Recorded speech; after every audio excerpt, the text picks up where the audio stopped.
so that by the year 710, they were over here at the Straits of Gibraltar. That was only, let's see, about 60 years after the death of Muhammad. It took them only 60 years to conquer the entire Middle East and get over to this point right here. This puts us at the year 710 AD. Now, in the year 710 AD, a fellow by this name,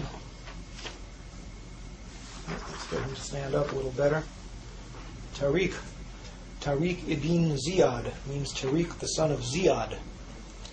Tariq was, I believe, a Moroccan. This is Morocco over here. In other words, he was a Moor, a man from Morocco. This whole North African empire, Islamic empire, came to be called the Moors, or in Shakespeare, the Blackamoors. Sounds like we had some black people there, huh? Tariq took the armies of Islam across the Straits of Gibraltar and landed on the Rock in the year 710 AD. You'll never guess what he did next. He burned the boats. He made up his mind that if his armies of Islam could not conquer Spain, they weren't going home. So he burned the damn boats, and that left them facing one way, which was straight forward. And in the year 710, they swept across the Iberian Peninsula, and they took the land that we now call Spain for Islam. For just about 800 years, until precisely the year 1492, the year Columbus sailed for America. For almost 800 years, Spain was a Muslim country. The army stopped at the Pyrenees Mountains because they couldn't beat the French. In honor of his conquest, they called what is now called the Rock of Gibraltar Jabal al-Tariq, which means the Mountain of Tariq. And the British, in their inimitable way, turned Jabal al-Tariq into Gibraltar. We now had an African Muslim empire which stretched from the Pyrenees Mountains, encompassing all of Spain, Morocco, and the whole north coast of Africa right up to Egypt, and the area south into the Sahara Desert as far as any man cared to stake a claim. This northern African empire, which was eventually headquartered in Spain, went under three names, and here they are. All the same empire, really, but three different names. From 710, the year that the Muslims moved into Spain, up until about the time of the Crusades, this was called the Umayyad Empire. And it wasn't just North Africa, because at that time, up until the Crusades, Islam had a world government. It was one empire, ruled from Damascus, and it was called the Umayyad Empire. But around the time of the Crusades, the Umayyad Empire fell apart into smaller empires. And the empire encompassing Spain and North Africa at that point was called the Almoravid Empire, later the Almohad Empire. These names, Almoravid and Almohad, come from names of tribes, but it was all basically the same region. This area, from Spain, North Africa, all the way to Egypt and well into the Sahara Desert, an area just about the size of Western Europe. Now, around the time of the Crusades, Islam made its way across the Sahara Desert into this fertile sub-Saharan region, and a second Islamic empire arose down here. This empire also went under different names, and here are the names. Originally it was called Ghana, but not the Ghana of today. A huge mass of land, which we're going to show you again in a minute. Later it came to be called the Kingdom of Mali. And finally, at around the time of Columbus, it was called the Kingdom of Songhai. Songhai being the name of an African tribe which conquered the territory. Three different names, but all really the same kingdom. A kingdom comprising the area from Senegal over here, all the way across the fertile sub-Saharan region to Chad, and well into the Sahara Desert. Again, an area almost the size of Western Europe.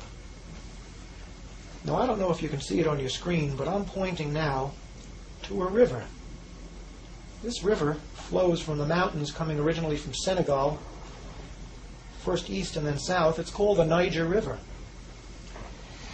And along the shores of the Niger River arose a civilization which eventually became the center of civilization in the Western world. Its headquarters was here. This is a city called Timbuktu. To those of you who are not familiar with this history, it might sound a little like a joke. Timbuktu. Timbuktu, at the time that Columbus sailed for America, was the center of Western civilization. Right here in the heart of Africa, on the shores of the Niger River. In other words, this was a city of niggers, some people would like to call them. But they outdid Whitey. Europe at this time was a mess. There was no real civilization to speak of.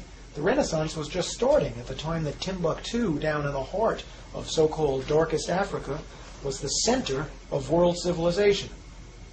Sounds impossible, doesn't it? Not only is it possible, it was true. And if you don't believe it, look it up in any encyclopedia. Starting it straight and nothing away with this is cult facts of history. It involves would just as soon not think about it. Now, before proceeding, I want to show you a few books. This book is called From Babylon to Timbuktu, written by Rudolph Windsor. I've spoken to Rudolph Windsor a few times. He's a great writer, and he takes the history of the sub-Saharan black empires as well as the northern Saharan black empires and makes them very readable. All the information in this book can be verified in any encyclopedia, but it's more interesting to read it here. Because Mr. Windsor is a sponsor of this show, we're going to be giving the address of his publishing company at the end. You can also obtain this book in many black bookstores or street stalls which cater to black books, although you won't necessarily be able to find this in Barnes & Noble. Great book. Here's another book which is a big source of information for me. It's called World's Great Men of Color. And this is a book you shouldn't have too much trouble finding in a library or elsewhere. It was written by J.A. Rogers, one of the great black writers of the early 20th century. Finally, here's a book that I'd love to be able to talk about, but I doubt there'll be time. It's called The Sign and the Seal by Graham Hancock.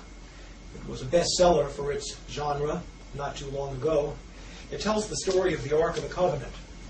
And if you're like me, by the time you finish this book, you're going to believe, as the author believes, that the Ark of the Covenant is in Ethiopia, where it's been for thousands of years. That is, God, if Mr. Hancock is correct, gave the Ark of the Covenant to niggers. Think about that. Of course, a lot of people don't believe that.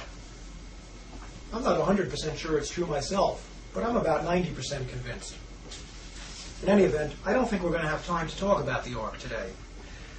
Let's talk about Spain during the Middle Ages. I want to read something to you. I want to read you a little passage about Moorish Spain as Europe's cultural center.